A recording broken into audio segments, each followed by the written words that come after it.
Howdy howdy, this is Lily from Makecraft Game, and you're listening to Season 3 of Reading Rulebooks.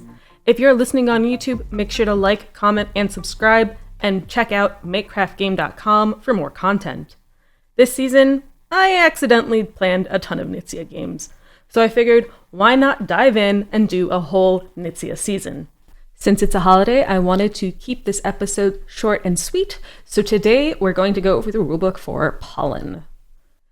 Components: 1 bag, 60 garden cards, 15 for each player, 4, 3, 2 value cards for each butterflies, bees, and June bugs, 3 1-star cards, 2 2-star cards, 1 3-star card, 44 pollinator tokens, 15 with 1 insect, 27 with 2 insects, 2 with all 3 insects, 48 scoring meeples, 16 butterflies, 16 bees, and 16 June bugs. Objective: create a lush garden of beautiful blooms in order to attract helpful pollinators to your flowers. Preparation: garden cards. Each player, A, takes a set of 15 garden cards. B, shuffles their cards and places them face down to form their deck. C, draws 5 cards from their deck to form their hand. Pollinator tokens. D, place all the tokens in the bag. E, draw 1 token and place it face up in the center of the playing area. F, draw 1 token and place it face up near the bag. This is the next up token. Scoring meeples. G, place the scoring meeples in 3 piles. Player count adjustment. 2 players. Use only 10 scoring meeples of each type. 4 players. Each player removes a single star and double star card from their deck, returning them to the box. The starting player is the player who most recently watered a plant. Gameplay. Each turn, you plant, pollinate, and attract. At the end of your turn, draw a card unless your deck is empty. Players take turn clockwise. 1. Plant. Place 1 garden card from your hand face up onto the table with a corner touching at least 1 pollinator token so that 4 garden cards can fit around each pollinator token. 2. Pollinate. Pollinator tokens that are completely encircled attract insects to the player's garden and award the player scoring meeples.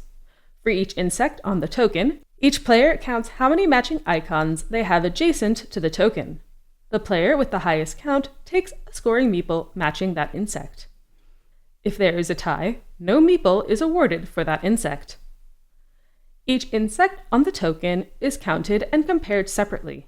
It is possible for multiple players to win different meeples. It is possible for 1 player to win multiple meeples. No pollinator token will ever reward more than 1 meeple for each insect. Star icons are wild and count for each insect on the token. Each star can be counted again for subsequent insects on the token. After all scoring meeples have been awarded, flip the surrounding pollinator tokens face down.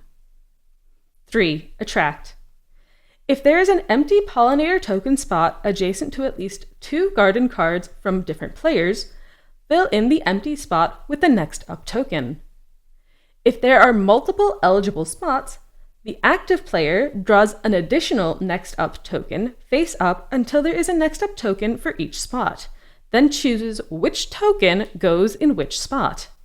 Replace the next up token from the bag, if it was used, so that 1 next up token is always visible. In the rare case that a token is placed in a spot that is already surrounded by garden cards, score it immediately according to the pollinate rules. Endgame. When any of the following happens, the current player's turn is finished and the game ends. A. The last scoring meeple of a type is awarded, most common. B. The last pollinator token is placed. C. All players have played all their garden cards, so that all their hands are empty. In rare cases, it is possible for a player to earn a scoring meeple when there are none left. That player still gets credit for their score. Use a pollinator token as a fill-in for the scoring meeple. Scoring. 1. Elimination. For each insect type, determine which player has the most scoring meeples of that type. If there is a tie, that type is considered to have no leader. If one player is in the lead in 2 or 3 types, they win. Skip the rest of the scoring rules. Any players who do not lead any type cannot win and are eliminated. In the rare case that no players lead any meeple type, the player with the most total meeples wins. Skip the rest of the scoring rules. 2. Discard. Each remaining player sets aside all scoring meeples of the one type they are the leader in. 3. Count. They count their remaining scoring meeples. The player with the most wins. 4. Tiebreaker. If there is a tie, the tied player with the most total scoring meeples is the winner. If there is still a tie, then the tied players share the victory. And that is the rulebook for Pollen. There are some examples on scoring on the back page, but I am not going to read through them because it's a little more difficult without the visual aid they provide. What I will say, just to kind of explain it in more general terms, is there are 3 categories. If you have the most in one, you are winning that insect. So if you don't have the most in any one category, you get eliminated. This game is interesting to me because it is very similar to a game called Samurai, which is also a Reiner Knizia game. However, the difference that first hit me was the lack of a map. Samurai has a very structured and set map, while Pollen is one that is kind of created by the players as they go along.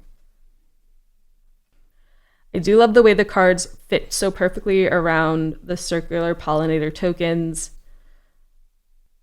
And it's fairly simple to understand what's going on. Due to the fact that they are square cards, it means that only 4 cards can ever surround a pollinator token. Most of the cards have specified insects that they are attracting. So if it's bees, it obviously counts towards bees, etc. But star cards are interesting because they count for so many. They count for whatever pollinator is on that card. So if a pollinator token has 2 or 3 insects on it, putting a star card next to it ensures that you get a bid on every single type of token once that pollinator token is fully surrounded. Overall, this is just a really cute, sweet game that I think I'm going to really enjoy. Thank you so much for listening. If you like what you hear, make sure to check out MCG on other social media platforms, or go to makecraftgame.com for more content. And I hope you enjoy playing the game.